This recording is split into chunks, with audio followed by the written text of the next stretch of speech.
Good morning, Dave here, and I've really been enjoying our study on the book of Revelation.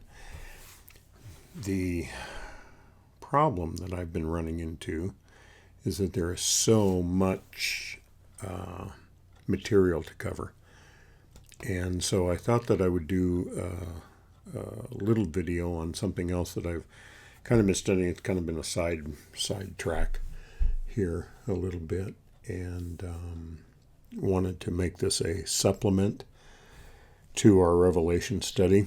We are in chapters 4 and 5 this week, and going to be exploring a little bit more on that. But this week I know that trying to cover 2 chapters that I just will not have enough time to do this justice.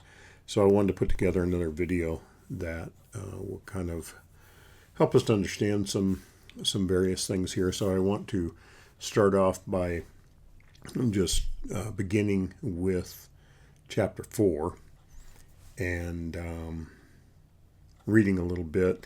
Some of this I will cover in the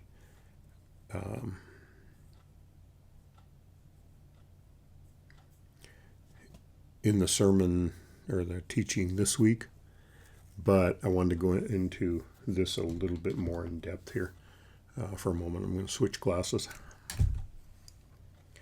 as you can see. So Revelation chapter 4, after this, we've been talking about this particular phrase quite a bit, and remember that in the recap, that in chapter 1, John saw Jesus as he was.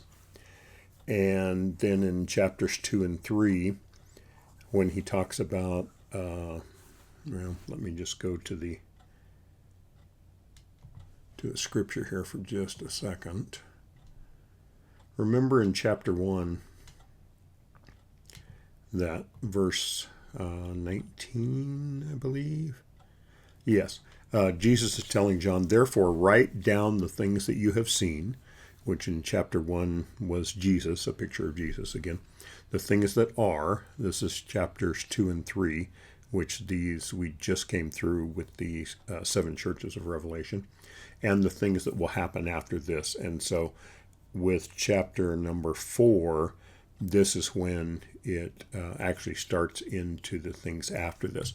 And remember that we have been talking about a term in the Greek that's called metatauta, and it means after this or after these things. So in chapter 4, John begins with that, and he says, after this or after these things, metatauta, I looked and saw a door standing open in heaven. This kind of goes against our jokes that we always have about St. Peter guarding the gates of heaven and not letting people in unless they, have on the right clothes or say the right thing or something like that. Later on, we will talk about the gates that seem to John as being a pearl. But right now, it says that it's a door standing open in heaven. Now, I want you to keep in mind that John is describing things with his first century language. This week in the teaching, I'm going to talk a little bit about etymology and the progression of words. So the words that he had to use back in 2,000 years ago is different than maybe the words that we would be able to use to describe the things that John's talking about in the throne room of God. So as he talks about this and he talks about the different colors and all, he's describing these things, but it is something that he is using language of the first century in order to describe. So he says that he saw a door standing open in heaven, and the voice I had previously heard spoke to me like a trumpet. We talked about that last week. And this, again, is not Charlie Brown's teacher, but it's basically a loud voice. And this goes right along with 1 Thessalonians 4, when Paul talks about the trumpet of God sounding and the rapture taking place. And so he said, I saw a door in heaven, and the voice that I previously heard speaking to me was a trumpet saying, come up here, and I will show you what must happen after these things, metatauta again. We believe that this is the time that the rapture actually takes place.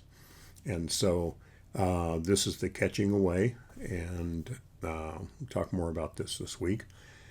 So remember that John is using the first century words that he is on Patmos to describe these things as he goes. Okay? He says, at once, so this is after he has been caught up into heaven again.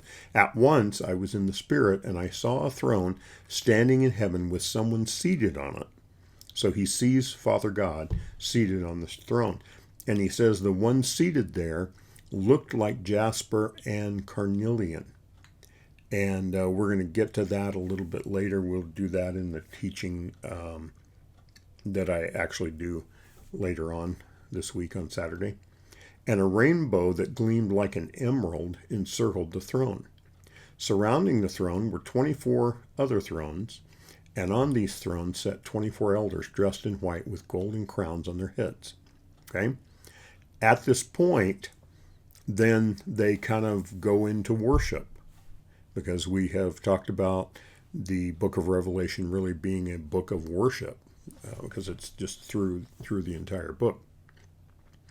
Verse number 5 says, from the throne came flashes of lightning and rumblings and peals of thunder. Before the throne burned 7 torches of fire. These are the 7 spirits of God. And before the throne was something like a sea of glass, as clear as crystal. In the center, around the throne, were 4 living creatures covered with eyes in front and back. So these are kind of some peculiar looking creatures. The first living creature was like a lion, the second was like a calf, the third had the face of a man, and the fourth was like an eagle in flight. And each of the 4 living creatures had 6 wings and was covered with eyes all around and within. I'm going to talk more this week about the cherubim. These are the cherubim that are before the throne of God. We're not going to go into that right now. And day and night they never stopped saying, holy, holy, holy is the Lord God Almighty, who was and is to come. So we have this worship going on again. And whenever the living creatures give glory and honor and thanks to the one seated on the throne, who lives forever and ever. So this is what they're crying. The 24 elders fall down before the one seated on the throne, and they worship him who lives forever and ever. They cast their crowns before the throne, saying, worthy are you, our Lord and God, to receive glory and honor and power, for you created all things. By your will they exist and were created. Now, the main thrust of what I want to talk about here, that I'm not going to have a lot of time to go into this next week on Saturday, is the throne room and kind of the way that it looks, and also the typology. But I have to take a drink of tea first. Okay. Now, the thing that I was studying this week that I kind of wanted to have a supplement of this was likening the throne room of God in Revelation 4 to the tabernacle that was in the wilderness in the Old Testament. When we look at the throne and the throne room of God, it is describing in a typology of the tabernacle. So in other words, the tabernacle in the Old Testament, back in Exodus 25 and 26, is a typology and a shadow of the throne room of God in Revelation 4. So when we look at the throne itself, it is a picture of the Ark of the Covenant in the tabernacle. Remember that the tabernacle was in the wilderness. It was the tent of meeting, and it was placed in the middle of the camp. This is when Moses brought the children of Israel out of Egypt. It was placed in the middle of the camp, and the way that the 12 tribes camped around it, this is just kind of a side note here, if you looked at it from an aerial view, it was in the shape of a cross. So that was a symbol and a typology, of course, of Jesus dying on the cross. So in the middle of this was the tabernacle, the tent of meeting. And we had the outer courts, and then we had the holy place, and then we had the Holy of Holies. And remember that in the Holy of Holies was the Ark of the Covenant. So this was the box that symbolized God's presence, and there were a lot of different things that were kind of in the Ark of the Covenant that was in the tabernacle. So this is Exodus 25 and 26. So the throne of God, the Ark of the Covenant, was a symbol of the throne of God that we're looking at in Revelation 4. Okay? The Ark of the Covenant sat in the most holy place, and it was an earthly symbol of God's throne. We see God seated on the throne here in Revelation chapter 4, and this is a symbol. The Ark of the Covenant was a symbol of God's throne. The mercy seat was where God's presence dwelt. And if you remember your Old Testament history, the mercy seat had a cherubim on each side. Remember that we just got done talking about in chapter number 4 about these 4 really weird-looking creatures that had eyes in the front of their head, eyes in the back of their head, but they also had 6 wings. And they had 2 that they could fly with. They had 2 that covered their face and 2 that covered the rest of them, basically. The mercy seat in the Ark of the Covenant, in the tabernacle, in the Old Testament, in Exodus, was in between the cherubim. The cherubim had 6 wings. This is the same type of angelic being that God placed in the entrance to Eden once he kicked Adam and Eve out. And remember that the Bible talks about an angel with a flaming sword. The way that it describes the angelic being with the flaming sword is that it's the cherubim with the 6 wings. So we see this again. We see the cherubim in the Ark of the Covenant in the Old Testament in Exodus. We see the cherubim, or the 4 creatures that are around the throne, that in Revelation 4. So the mercy seat, where God's presence was in between the cherubim. We have Revelation 4, God on his throne, and he has the cherubim there. He's seated on the mercy seat of God. The Ark of the Covenant mercy seat was a typology of this picture of the throne. Okay? So there's the throne that's standing in heaven, and the one seated on it, the lightning, the thunder, the glory radiating out of it, as we just read there in Revelation. This is kind of a picture of when Moses went up on Mount Sinai to receive the 10 Commandments. And remember that the people stayed down, and they saw the lightning and the thunder and the flashes of light and all of those things. That was a symbol and a typology of what is going on around the throne of God here. So, the Ark of the Covenant in the Holy of Holies in Exodus was not merely furniture, but it represented the throne of Yahweh. Revelation 4 shows the real throne, of which the Ark of the Covenant was a type and a shadow. Okay? Hebrews 8:5 says that this earthly tabernacle was a copy or a shadow of heavenly things. And so when we go into Hebrews 8:5, let me just read it to you here.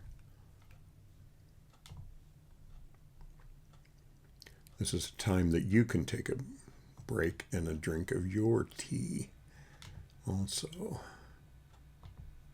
Okay, so we've got Hebrews 8:5. And the writer of Hebrews, let's go with 4 here first.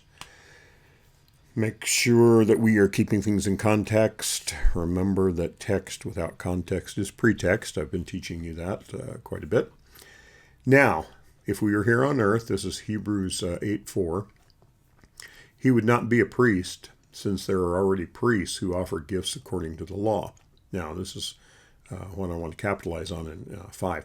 The place where they serve is a copy and shadow of what is in heaven. This is why Moses was warned when he was about to build the tabernacle. See to it that you make everything according to the pattern shown you on the mountain. God gave him specific instructions about putting together the tabernacle, putting together the Ark of the Covenant, the mercy seat in between the cherubim, all of those type of things, because it was a typology and a symbol of God's presence. And this is what we see here when we're in Revelation chapter 4. Okay, so what we've got here is we've got the Ark of the Covenant, the mercy seat, the throne. So the Ark of the Covenant is a type and a shadow of the throne. And what the Bible describes also in chapter 4 is the 7 lamps, the 7 spirits. We've just been talking about the 7 churches of Revelation. We talked about Jesus holding the 7 stars in his hands, which were the pastors or the messengers to the churches. And the lampstands symbolized each one of the churches. Okay, so Pergamum and Thyatira and Sardis and Philadelphia and all of those. Okay, so the 7 lampstands that are in the throne room, the 7 spirits, and this is in the tabernacle now. As we go back to Exodus again, which again is a typology of this particular picture, remember that in the tabernacle there was the lampstand, the 7-branched lampstand, which we know as the menorah. And it was continually burning in the holy place. They had to keep that flame burning because it was a symbol of the presence of God. And with this, we see the symbol of that. So it's a symbol of divine illumination and the Spirit's presence. They didn't let those flames go out. And so Revelation 4:5 says, before the throne burns 7 torches of fire, which are the 7 spirits of God. Okay? So the connection is the menorah in the holy place foreshadows the fullness of the Spirit before God's throne. And this is kind of that picture there. Now, as it continues on, it talks about the sea of glass. This was not an ocean. It was probably thought to be, from John's description, more of a solid almost, but it was transparent. You could see through it. The symbol in the Old Testament that set in the tabernacle courtyard was the bronze laver. And it was the water that the priests washed their hands in as they entered the holy place, because they had to be purified, basically. Okay, so it was a bronze laver that was filled with water, and it was used for the priestly cleansing before they entered. Revelation 4:6 talks about before the throne was something like, it was a metaphor or a simile. It was like the sea of glass, as clear as crystal. The connection there was that the laver represented cleansing and separation. In Revelation, the sea is crystal, no impurity, no turbulence, perfected holiness in heaven. So it's that picture of that. And so that bronze laver is a typology of this sea of glass that is in Revelation 4. Okay, now, the cherubim. Let's talk a little bit more about these. I wanted to make a distinction here between the cherubim and the seraphim. The seraphim are the angelic beings that are guarding the throne of God with the 6 wings. And so sometimes we kind of get those mixed up a little bit. And sometimes I slip and actually use them interchangeably, and they're not. So when it talks about this, the cherubim are powerful composite celestial beings in the Bible, often depicted as guardians of God's holiness, throne bearers and protectors of the sacred spaces, like, for instance, the Garden of Eden. So when we were talking about those that God placed a cherubim in the Garden of Eden there. And here they're described as having four faces, the man, the lion, the ox, and the eagle, and the different wings and things. But the seraphim are actually kind of a distinct higher ranking that have 6 wings, and they are put there. They're known as kind of the burning ones, attending to God's throne in praise. So the cherubim are more the celestial guardians of the sacred space, like Eden, and also the Ark of the Covenant, because we kind of talked a little bit about that. And the seraphim are the ones probably that are guarding the throne of God. So I didn't want you to be confused on that. Sometimes in this video I will use them interchangeably, and so for you to have a little bit of distinction there. The cherubim were the 4 living creatures around the tabernacle. Okay? Around the throne room. In the tabernacle, the cherubim were woven into the veil. Remember that there was a veil that separated the holy place from the Holy of Holies. Remember that this was the veil in the New Testament that as Jesus died on the cross and as he said those words, "It is finished," he wasn't talking about just his life being finished, but it was the fulfillment of all of the prophecy that had come from the Old Testament, and his mission that he had been sent by God to accomplish, which basically is our salvation and our redemption. So remember that veil, it was like 30 feet tall, and I don't remember how wide it was, but it was very thick. It's about 4 inches thick. Remember that veil in the tabernacle in Jerusalem was ripped in two from the top to the bottom. It was impossible for that to happen. There was no force on earth that could have torn that curtain in two. And the Bible specifically says that it was ripped in two from the top to the bottom. So there was no person or man that was going to build a scaffold that when Jesus died, that they were going to get up there on that scaffold 30 feet in the air and rip this veil in two. It had to be God that did that. And the symbolism, of course, was because of Jesus dying and his redemption and his blood being shed, that now that you and I are not separated from the presence of God in the holy place. So that was the symbolism that was there.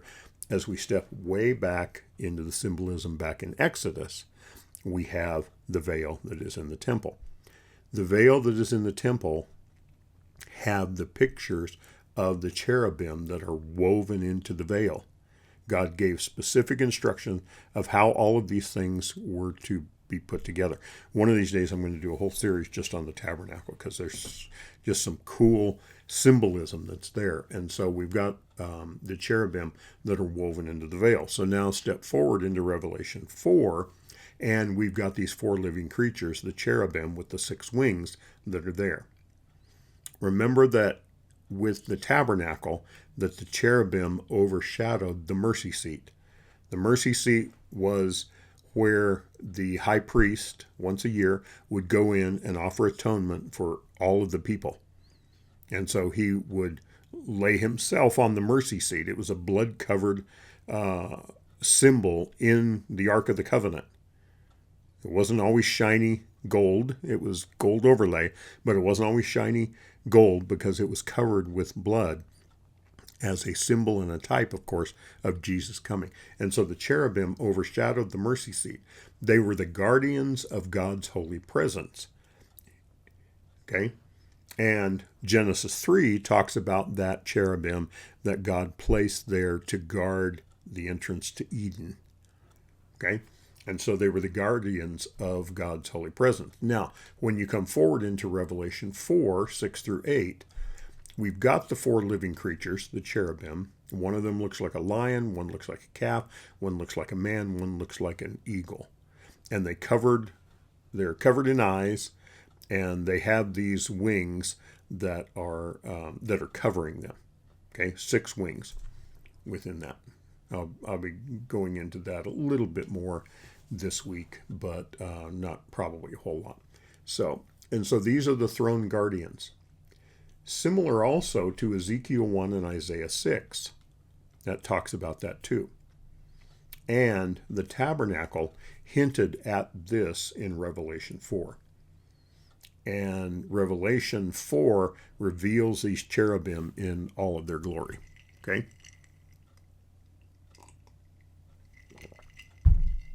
Now, let's talk about these 24 elders for just a moment.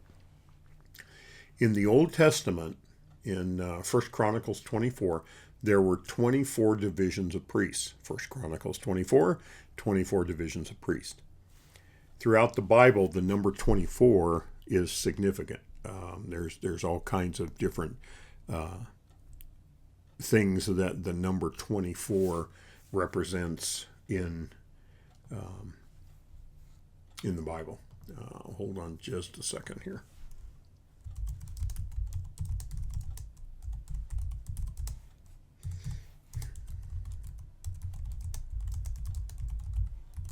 See if I can get a little bit more information on that. Okay, so in the Bible, the number 24 symbolizes the priestly ministry, heavenly worship, and divine government. And often they are acting in multiples of 12, representing God's power and authority. It's famously associated with the 24 elders in Revelation, of course, the 24 courses of the priests set by David, and the 24 hours of total continuous worship also that David brought in. Okay, so you can look these scriptures up a little bit later, but heavenly worship, Revelations 4:4, not Revelations, Revelation 4:4, Revelation 5:8, Revelation 11:16, Revelation 19:4. So there's heavenly worship that's going on.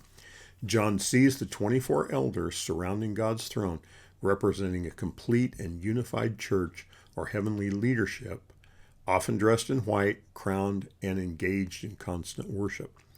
These are saints. These are not angelic beings. Because later on, these 24 elders are going to worship, and they're going to worship God for being redeemed. The angels are not redeemed. They are not beings that were redeemed by the blood of Christ. And so that's how we know that these 24 elders were once human, and they are the saints that have been redeemed. Okay. Now, the priestly order and service in 1 Chronicles 23 and 24, King David organized the Levites and the priests into 24 distinct courses to handle the temple duties, linking the number to organized, orderly service for God. So that's another number of the 24, the 24 distinct courses of the Levites, of the priests who handle the temple duties. Okay? The divine government aspect and perfection as a product of 12, remember the 12 tribes of Israel, and the 12 apostles, then we've got the 24. And so it represents a perfect, complete, and comprehensive structure within that. Okay? There's another one of divine blessing, Haggai 2, 18 and 19. God promises blessing starting on the 24th day of the 9th month, highlighting as a day of foundational, structural, or promised blessing. Okay? So that's some of the things with 24. Now, just a couple of other symbolism here, and then we'll kind of move on. Judgment and authority. In Hebrews, 24 is associated with a pitcher, or what they called a cad, K-A-D, and can imply the pouring out of divine judgment as well as the 24 books of the Hebrew Bible. Okay? Christ's reign.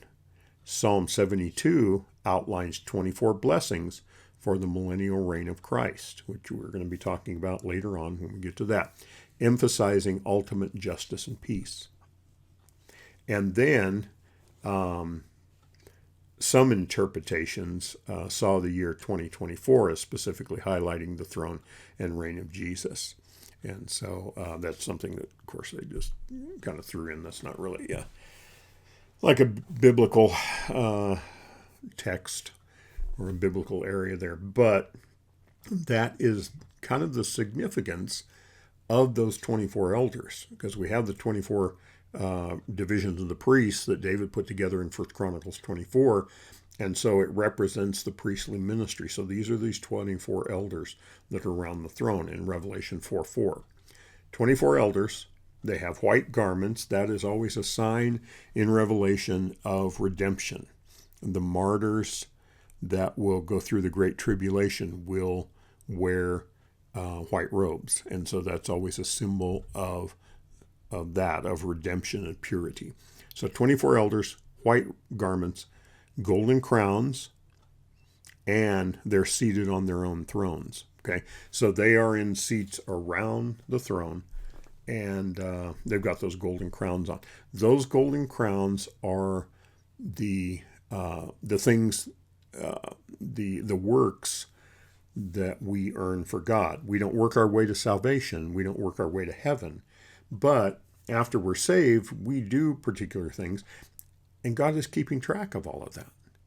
And it talks about there are going to be basically different types of jewels in our crowns or something along those lines. But what we do is when we have those crowns, and Revelation will talk about that they will take off their crowns and they'll throw them at the feet of Jesus, understanding his honor, his redemption, that he is God, that the works that we might do here on earth are not anything that we do. It's because of him. And so that's where that is. So the connection there is that heaven is showing the perfected priesthood, the 24 elders, royal and enthroned. And you could kind of look at it like this. You've got Israel's priesthood that David put in there as earthly. And then you've got the fulfilled priesthood of the 24 elders around the throne as kind of the heavenly area there. Okay. Another thought of the 24 elders is that they represent the 24 patriarchs, often cited as the foundational ancestors of the faith, spanning from Adam to the establishment of Israel, including the 10 pre-flood patriarchs, the 10 post-flood patriarchs up to Abraham, plus Isaac and Jacob, and often Judah and Perez. So they could be an example of those also. And so they represent the ancestral line leading to the covenant people, basically. Now, if you want to research this would be Genesis 5 and also 11, and there's some other references in there. But just to give you an idea of the 24 patriarchs that they talk about here, and it's not known if these are the 24 elders that are there, but some surmise that they might be. And so the 24 patriarchs would be Adam, Seth, Enoch, Kenan, Mahail, Jared,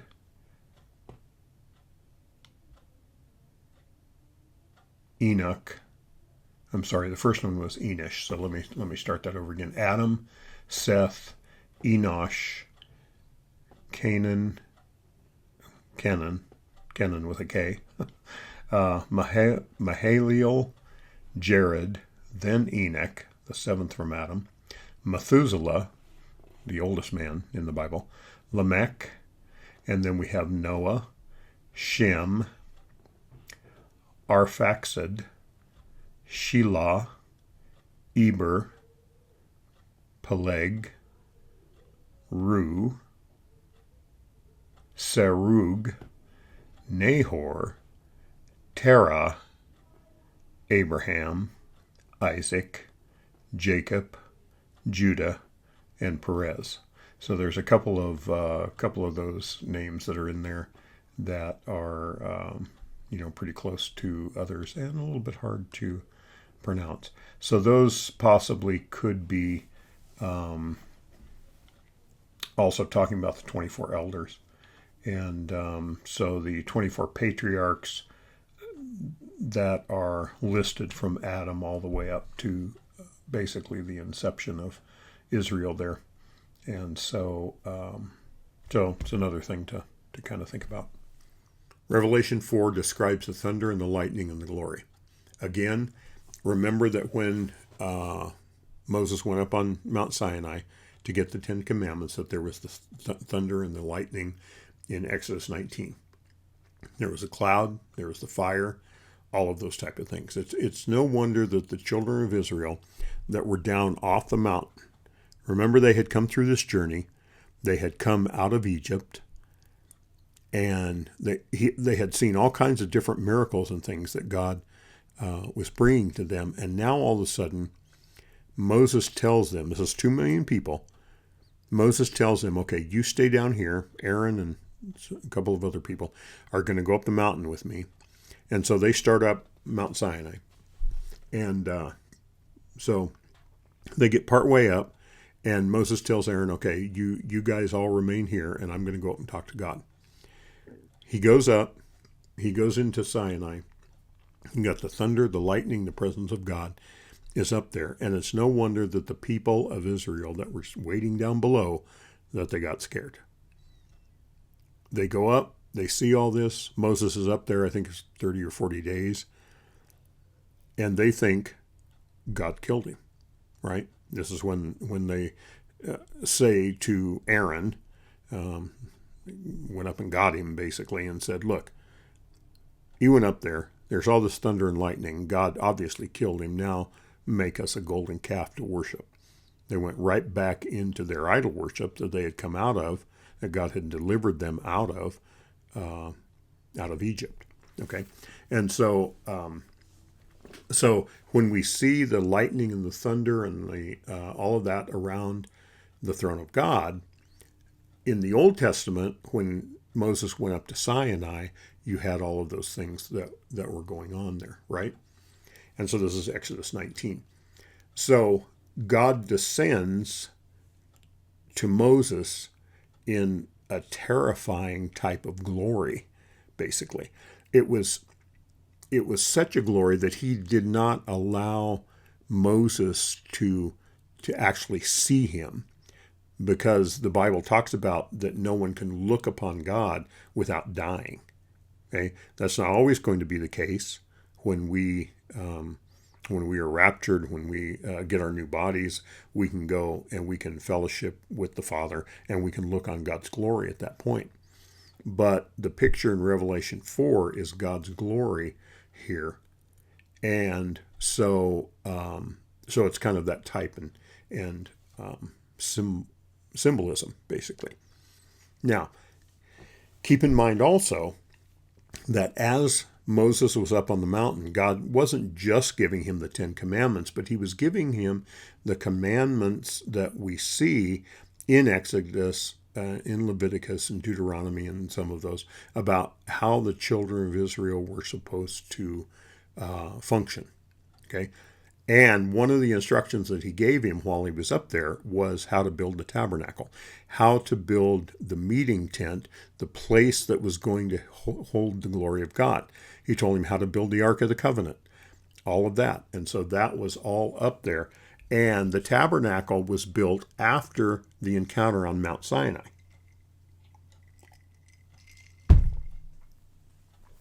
Revelation 4:5 says, around the throne, flashes of lightning, rumblings, peals of thunder. Okay?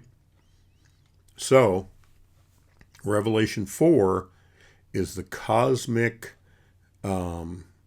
deliverance from Sinai. Could it be that as Moses went up on Mount Sinai and he saw the lightning and the rumblings and the peals of thunder and all of those type of things. Was it that God possibly peeled back a little bit of heaven and gave him a little bit of a glimpse of the throne room that Revelation 4 talks about? I don't know, but it could be. Okay, and so Revelation 4 is a cosmic Sinai, basically. The God of covenant at Sinai is the God on the throne in heaven. Okay, and so so that's kind of a little bit about that, about the lightning and the thunder and everything. It has been said that the tabernacle was kind of a portable Eden, because remember that God came down and walked with Adam and Eve in the cool of the day, and it was a dwelling place. And so technically it was a tabernacle for God to come down and to have communion and fellowship with Adam and Eve, which he had intended from the first. Sin came in, Satan came in, and destroyed, not obliterated completely, but with the fall of man, he took away what it was that God intended, because God had given us free will, mankind, and Adam and Eve exercised that free will and decided to go toward evil. Okay, but if you can think of it this way, the tabernacle was a portable Eden. It was the presence of God coming down to dwell with Adam and Eve. The tabernacle also was a portable Sinai, because Moses had gone up and met with God in his presence, and it was a portable Sinai, a portable picture of God's presence, right? And then we come to Revelation 4, and the tabernacle was a portable throne room of God. That's what we're looking at, okay? So in Revelation 4, he unveils his presence, unveiled reality, and God unveils the heavenly original of his presence, his tabernacle there. And God unveils the true Holy of Holies, his presence around the Ark of the Covenant and the mercy seat. So the earthly structure of the tabernacle in Exodus was a symbolic, scaled-down model of the heavenly throne that John sees in Revelation 4. Okay? So, once again, just kind of to recap this a little bit, the difference or the correlation between the tabernacle and the throne room. The Ark of the Covenant is a symbol of the throne of God. The menorah is a symbol of the seven spirits. The bronze laver is a symbol of the sea of glass. The cherubim on the mercy seat is a symbol of the four living creatures in heaven. The 24 priestly divisions are a symbol of the 24 elders. And the Sinai glory is a symbol of the throne with the lightning and the thunder around it. So Revelation 4 is not introducing new imagery. It is unveiling the heavenly reality of the tabernacle that was always pointing toward God. And so some really cool correlations there. Now, you can see why it is that I made this video, because I am at 39 minutes and 22 seconds right now, okay? So if I were to wait until Saturday with just this in chapter 4, we would never get through chapter 4 and 5, but we'd be there for 2 hours, okay?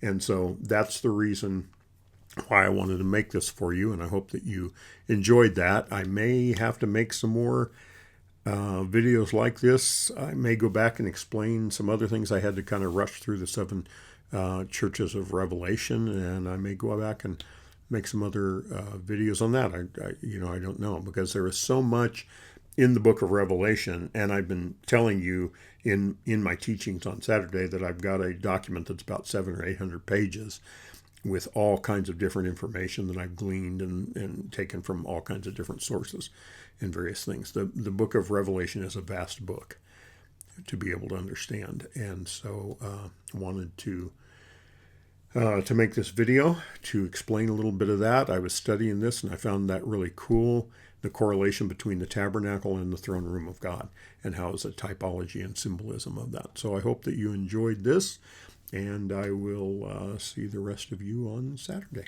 So blessings.